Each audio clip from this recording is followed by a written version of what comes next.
Basic thought process behind this new smart speaker technology for interventional radiologists is the idea that when we perform these procedures, we're scrubbed in, we have to remain kind of sterile, and we essentially lose the ability to interact with a lot of forms of modern technology.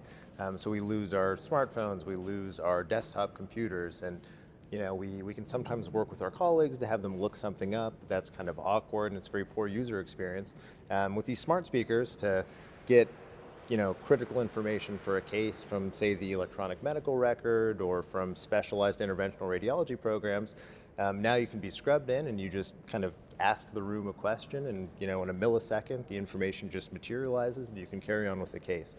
So it's this really excellent fit for both interventional radiologists, surgeons, any doctor that's performing a procedure in a sterile environment to interact with software in a brand new, super powerful way.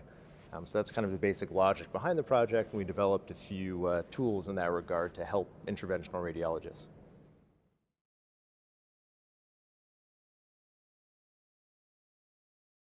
So we currently have several working prototypes that we are developing. The first is it accesses a database of device parameters such as device size, etc. The physician can ask a question like, what size sheath will this device go through? And then be able to get the answer back quickly based on what is available in the database of devices. We have also looked at having patients have some interaction with this device through doing pre-procedure calls in an automated fashion. Basically, the voice system is able to call the patient, gather information such as their allergies or if they are on certain medications, etc., and also deliver information to the patient, time of procedure, what to expect, when to arrive, etc., and then give them an opportunity to ask questions. And then if the system can't answer those questions, it can potentially route that information to a medical provider who can.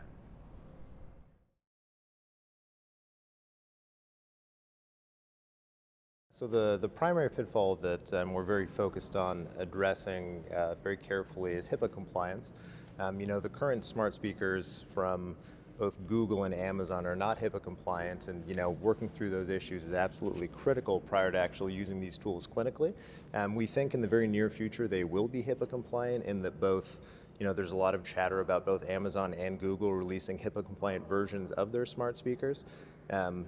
Particularly, I think Amazon, given their clear, very robust interest in the healthcare space. Also, different companies kind of building HIPAA-compliant smart speakers from the ground up. For example, Nuance has kind of a medical-specific smart speaker. So I think those are big challenges that exist, but when a technology offers such an immense amount of value, people are creative and, we find a way to make it work, and I think we will very soon.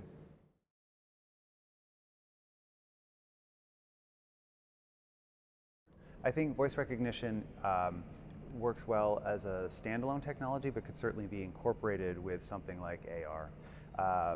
There are certain things that are very visual, and so as the AR technology matures and the visualization is good enough to have medical imaging on the screen, that will come along.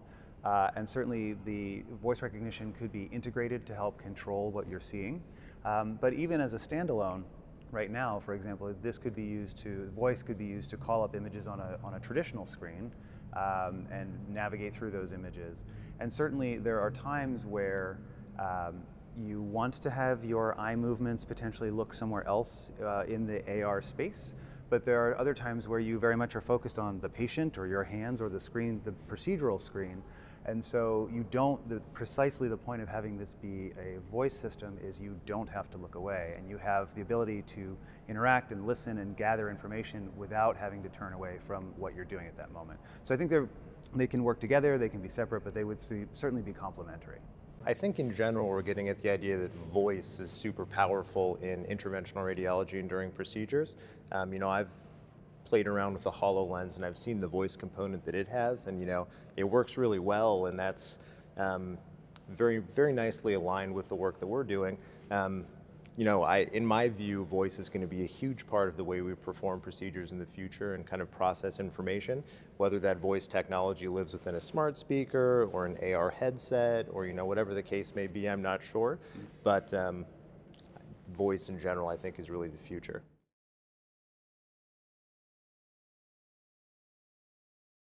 can imagine everything from asking the smart speaker a question about a patient and, tapping into the electronic medical record and super quickly learning about, the patient's allergies or their prior surgical history that may be relevant to the procedure you're performing, to querying the inventory database. If, say, we want to ask, what 6mm stents do we currently have in stock? The current workflow for that is often, a human member of the team maybe needing to walk across the hospital to a workroom and kind of look around digging through boxes and so on, and it's just super inefficient. It's not optimal for patient care, and this can really offer a better solution.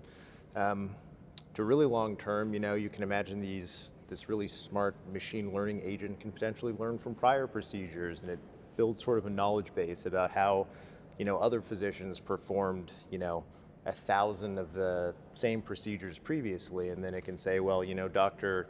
Smith uses this particular approach at this particular point, and his, success rate is fantastic. Consider using this approach. So I think all of these things can be implemented using voice in the future, and there's a huge amount of potential. I'm very excited to see where it goes from here.